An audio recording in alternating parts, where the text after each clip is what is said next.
Okay, so we're talking about this major, very basic question: is how do we ever daven for refuah of anybody, right?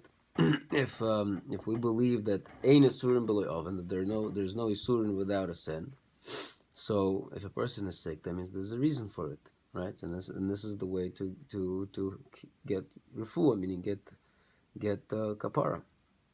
So how does a person daven? Please stop. You need your kapara. So what can you do, right? So then he said, and this let's start from here, right? This is Perek Yud Aleph in the middle of Perek Yud Aleph. So he says, Amnam. We said this already last time, but just to start from a good place. Amnam tachlis hakavona tzricha shitiyah rak l'tzorich gavoya. And when a person davens, he always has to he should always have in mind only the needs of heaven, right? So first on a klalistic level, on a general level. Going Tzaras Klal Yisrael, for example, the suffering of the entire Klal Yisrael, right? When people say "Omar Am Hashem Eila," people are going to say, "Oh, these are the people of Hashem. This is the nation of God, the chosen people." Behema mukim u'meumenim, but they're afflicted and hurt.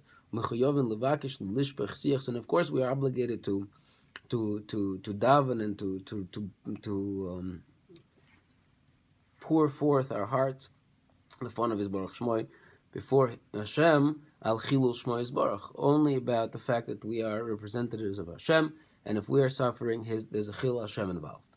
Va'ach leman Shmoy Yasem, we should only daven for His name. All right, so on a klalistic level, in general level, it's understood that when Klal Yisrael suffers, Hashem, so to speak, also suffers, and as a result, we have to daven for Hashem's suffering, not for our suffering. But what about on an individual level? And so to an individual level, on his own individual pain, even though there is no great chilul Hashem involved, yesh makom, there is still room, gamkein, also levakesh lefornav yisborach al goydel atzar shomal, to ask before Hashem on the great suffering that's up above. Why? Bizman shehodam tzori b'sar lematam. Because there is tzar above when a person is experiencing tzar below. K'ma'amorim zal, just like we find a statement in the Mishnah in Perek the Sanhedrin. Omer Rabbi Meir says, "Bizman shehodam mitztayer." At the time when a person feels suffering, Shechina ma'loshon emeres. What is the Shechina? What language is the Shechina saying? Kolani meroish, kolani mizroi.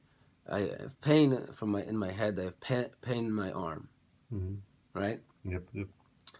So we see that even though there is no chilul Hashem, an individual suffering, but there is still and all suffering of Hashem, kaviyachol, right? As if to say Hashem is also experiencing pain, experiencing suffering. Okay, and this suffering is symbolized with this: kolani miroish, kolani mizroi. I have pain in my head, pain in my arm, left arm. So let's see the Haggadah. That's what we did. We skipped the Haggadah last time. So let's pick up the Haggadahs now. So the first Haggadah. So the first Haggadah discusses these two layers: the general layer, the nation, the whole nation layer, and the individual layer. Right? Ve'elu beis ha'efanim, these two types of suffering. They're both mentioned, hinted to, in the Mishnah of the third parak of Rosh Hashanah. How? Because it says over there. So the first thing the Tana, maybe we should get the Mishnah. Okay, but the first thing the Tana discusses is Milchemes Amalek. Just get Rosh Hashanah. Come on, Rosh Hashanah. Yeah.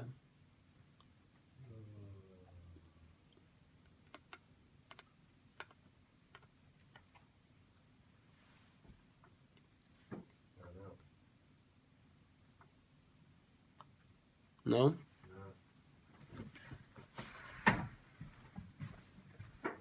Got it? All right. So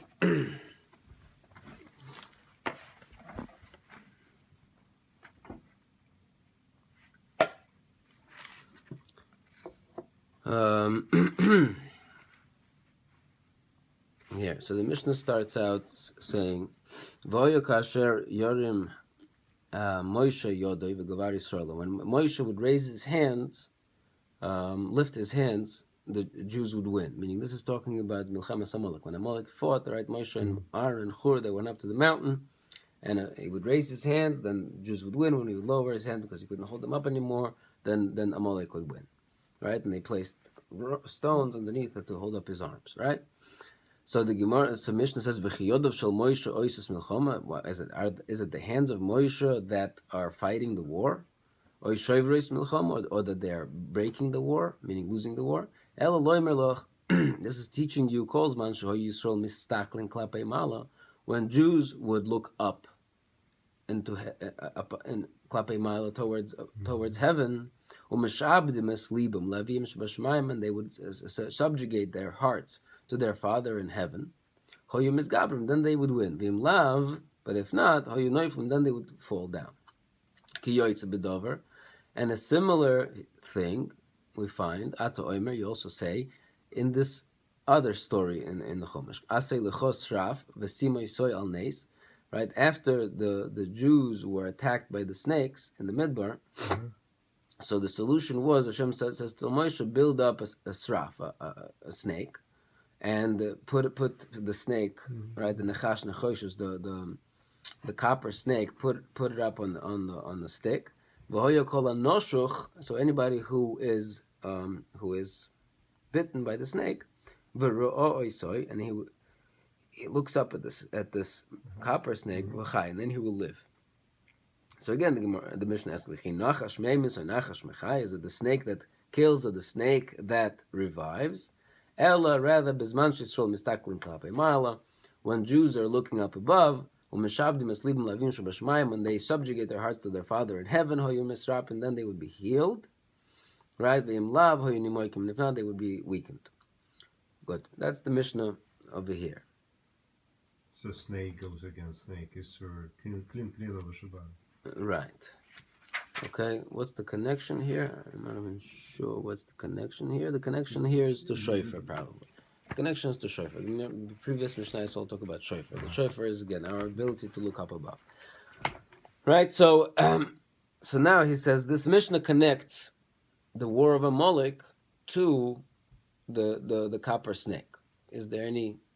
What's the... I mean, yes, they're both looking up. So he wants to say that the Mishnah is talking about on these two levels of suffering. The first level of suffering is Amalek, which is a nationwide suffering, and the second level of suffering is an individual getting bit by a snake. That's an individual level. That's the idea here. So he says, "Hine be'oifanu echad." So again, ve'elu beis ha'ofanim, and so these two levels, Ramzu Matana Shnei b'Mishnah Perek Gimel. The Tana is hinting to them in this Mishnah Perek Gimel. When Moshe raised his hand, the Jews would be victorious. The Mishnah asks, is it the hands of Moshe that are fighting the war? Ella, loimer loch, etc., etc., right? So the first one that's mentioned, is talking about where there is Chil Hashem. Omar, it says, that's when we're talking about on a nationwide level, and that's Milchamas Amalek. That's the war with Amalek. Because we know that there was Chil Hashem when it came to the war with Amalek. How do we know? Because we know that there is a statement of Chazal, Bepsikta, that what was the Amalek thinking, right? Going to fight against Klal Yisrael after all the Nisim and all of that, right? Mm-hmm. So the Mishnah, the Psikta has the following parable. It says, Moshe Le'ambatya, the parable of a hot steaming bath, right? Where Amalek says, I know that I'm going to get burnt, but at least me jumping in, I'll cool down the bath, right? So that was the idea. The idea is Amalek knows that he's going to lose, but the fact that Amalek came and fought a war, so so now it was, it was reasonable. Now it became within, right. So it became exactly. So that's a Chil Hashem. That Amalek was cutting off their bris milah and would throw them up above.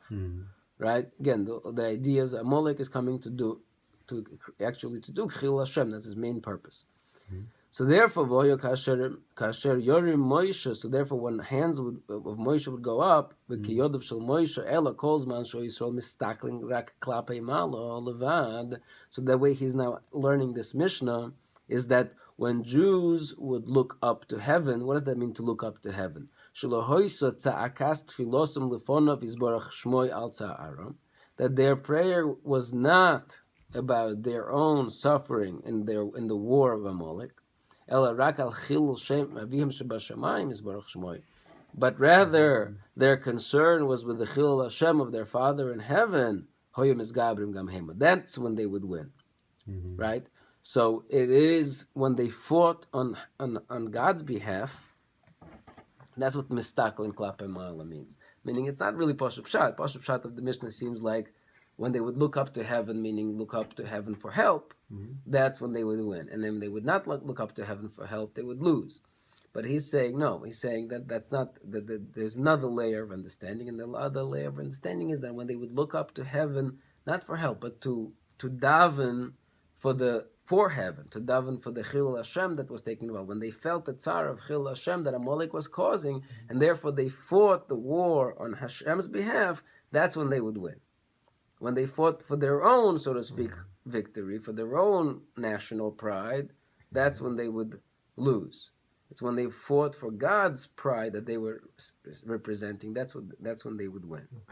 Okay. So that's on the first level. Again, we see the idea is that on a national level, you first have to be davening, or you have to be concerned with the Chilul Hashem that's involved, right? And then the Mishnah continues. And that's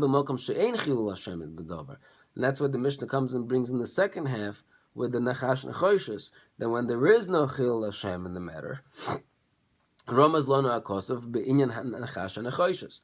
That's when the pasuk teaches this idea in the copper snake. The way to pray properly before Hashem. The kinochash memis, is it the nochash that kills or revives? Ella. Bezman shehoyu mashlichin tzar atzmam mineged lagamri, when they would actually, so to speak, discard from themselves completely their own suffering. Boyu mistaklin v'shoivchin tchinosum ubakoshom, and they would look up and they would pour forth their tchina, their supplication and their requests, rak al goydel hatzar shel maila, only on behalf of the tsar that was happening up above. Regarding what tsar is it referring to?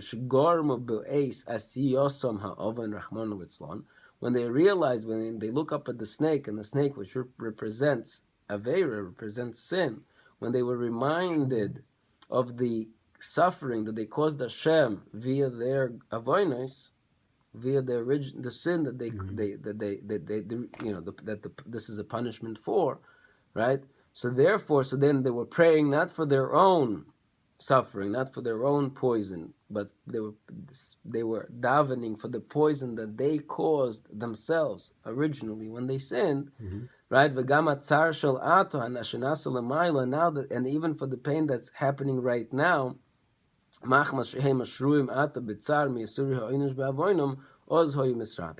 and even for the second tsar, and again, he's going to elaborate on these two tsars later in the next chapter. And that is that's when an individual reminds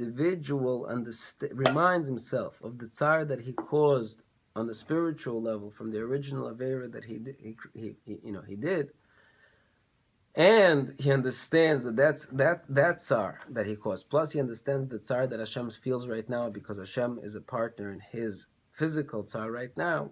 When he feels both of those tsaras, but not from his perspective, but from Hashem's perspective, that's when the refuah came, right? The refuah came as a result of them appreciating and davening for the removal of Hashem's tsar, not for the removal of their own tsar. That's what the nochash represent. So the two levels, the problem on a national level and the problem on an individual level, but both with the accent of being directed towards a klape mala, right? That's what mistakling klape mala. That's how he's learning what it means to look up above. Look up above, meaning to look up at the tsar above. That's how he's understanding this Mishnah. Okay, this idea is this last idea is going to elaborate further as we go along. Okay, fine. The second Hagah deals with the other part, the Kolanim Eroish, Kolanim Izroi, the Chazal that says that Hashem says, I have pain in my head, pain in my left arm. By the way, is there significance to it being the left arm? Right, so exactly what he's going to say. So what does it specifically refer to? The pain in my head, pain in my arm. It's referring to the tefillin of Rosh and the tefillin of Yad, right? The left arm we wear tefillin, and the head we wear tefillin. Ki omru Rabbi Sein Uzal, for Rabbi Sein Brachis, she'HaKadosh Baruch Hu maniach tefillin. HaKadosh Baruch Hu puts on tefillin, right? Ve'inyan ha-tefillin shaloi, and the idea behind Hashem's tefillin is Baruch Shmoi, who his dapkus is Baruch Shmoi.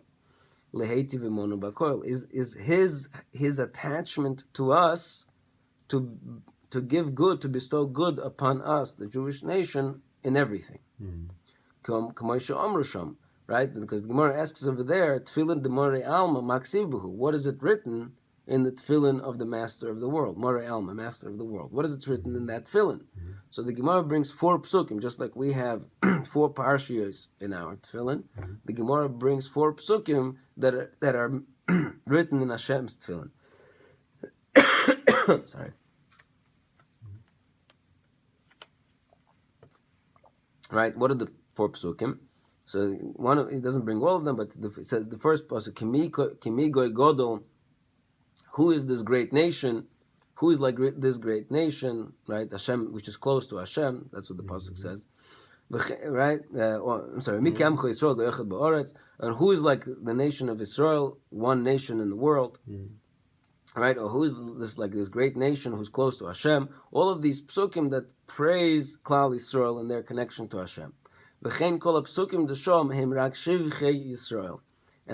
psukim there are only praises of Klal Yisrael. And the Gemara says that all of these psukim are also written in his left arm, meaning in Hashem's tefillin on his left arm. What's the idea? The idea is very simple. The idea, just like the pasuk says, Vuki Inyan, the pasuk says in Dvarim, Es Hashem ha'amarto hayoim. Right? So this is the pasuk in Dvarim over here.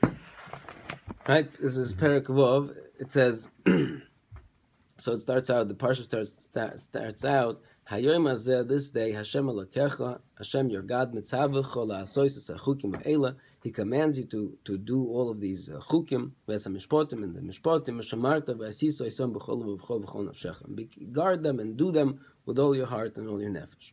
Right, and then it says, Es Hashem ha'amarta hayoim. Hashem, you have now. Ha'amarta is a weird word. Meaning, Rashi says, Ein lahem eid machich b'mikro. It doesn't have another such reference in Tanakh that we can understand its meaning properly. I'm sorry, but so Rashi translates from the word of havdalah and designation, this separation and designation. Okay. So you designated Hashem from all other gods, so to speak. You, the nation of Israel, chose Hashem as your God and only God. Right? So that's the first pasuk. As Hashem ha'amarta hayoim. Now the word amira also has a word of betrothal. We use it in a sense of, like we say in Russian, pomolfki. Right? Amira means saying. Amarta means betrothal. In English? I don't know if you have an English equivalent, but so Hashem Amarta Hayoim, you have chosen Hashem today liyos lechol elokim, that he should be for you a God, to leleches b'drachov, and to go in his ways, right?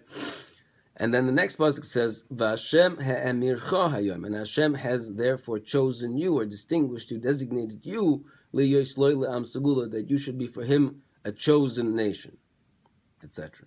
Right? And to raise you up above all the other nations. Right? So this is the famous. This is the famous over here phraseology about that double connection. You have chosen Hashem, and Hashem has chosen you. Right? So he says that's the idea. Our tefillin represent our connection and complete dedication. Shema Yisrael Hashem Elokeinu Hashem Echad. Hashem is only one, our only one God. And Hashem responds to us, right? Miki Amcha Yisrael, who is like you, the nation of Israel, right? So Hashem, our tefillin represents our designation and connection to Hashem, and Hashem's tefillin represent His designation and connection to Klal Yisrael, right? Not that really Hashem wears tefillin. I don't but that's what it means. It means His complete attachment to Klal Yisrael. That's really what it means, right? So shekumosh betfillin shalonu ksuvim shivchei Hakadosh Baruch Hu, just like in our tefillin are written praises of Hashem, kein tefillin shaloi kaviyachol hem shvachim shalonu. So too the tefillin of Hashem our praises, our praises. Shesham hu inyan is dapkus, because the idea of is dveikus, of attachment. V'hu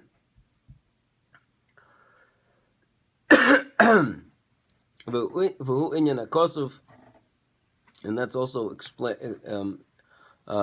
by the pasuk Yisrael asher b'cho es po'er. You are Israel through which I am beautified. So that tefillin the Mori Alma, that's the secret of the tefillin of the master of the world. Shehat tefillin nikroin pe'er, because we know that tefillin are called pe'er, jewelry, a beautiful thing, right? That's why we do not wear tefillin on Tisha B'Av, because it says I have removed your pe'er, I have removed your jewelry, right? So we don't wear tefillin on Tisha B'Av until Mincha, because we don't want to not wear it the whole day. Okay. So therefore, when a person is suffering, right? When a person is sick, when a person is suffering,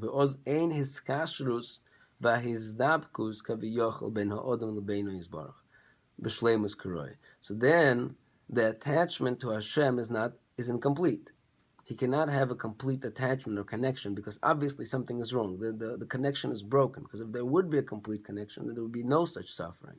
Because Hashem is completely dedicated to bestow goodness upon every single individual of Klal Yisrael, right? And yet this person is suffering. Obviously something is wrong. There is a disconnect, right? And you feel when you constantly are sick and you're involved in your own physical, whatever it is, cranks, and you feel dejected, you feel disconnected. So in the Memela Hashem as a mirror image feels the same suffering. He feels that disconnect. That's what the Gemara means. Hashem saying, I have pain in my head, pain in my left arm is because I'm also feeling that disconnect. Because these are the places of tefillin. Because that is the symbol of the attachment between Hashem and a Jew. Right? So getting back to the main text, is that we're saying that even when an individual suffers, there is a disconnect, and therefore there is pain up above, just like there is pain below. And so when a person davens, he should not be davening for his pain, he should be davening for Hashem's pain. Now that doesn't answer the question yet. We don't really have the question. The question started was, how do you reject the refuah? How do you reject the refuah? Exactly. So now, just because you decided to be a good Jew all of a sudden and pray for Hashem's pain, okay, it's very nice. I appreciate it, but it's like it's like, yeah. What's a good example of this? It's like, oh, my tooth hurts, doctor. I'm not gonna eat sweets anymore. Don't put it in the filling. All right. But this is a little different. But I'm just saying that even if let's say I'm it's a principal, right? I have to keep a student in detention, right? Why do I keep a student in detention? So you should realize that there are negative consequences to his actions. So now I'm punishing myself because now I have to stay late for detention also because I have to stay with the student, right? So the student says, he wants to be smart. He says, why are you punishing yourself? Come on, don't put me in detention. It's going to be bad. It's going to be bad for you. It's true, but I'm still going to, if I feel that this is necessary for you because I want you to learn your lessons. I'm willing to suffer in order for the longer term objective to be achieved. That you should learn your lesson, should not do this again. So let's continue. Wow. Sweet. So the Omer b'Shmois Rabbah. The Medrash Rabbah in Shmois says ubechazisa, and another Medrash chazisa bepasuk ani yishena libi er. There's a pasuk in Shir Hashirim. Again, the Shir Hashirim is a song of songs that represents the love between a person and his beloved, right? So there it says Tamasi, my twin, right? And Tamasi really doesn't mean my twin. Tamasi means my perfect one.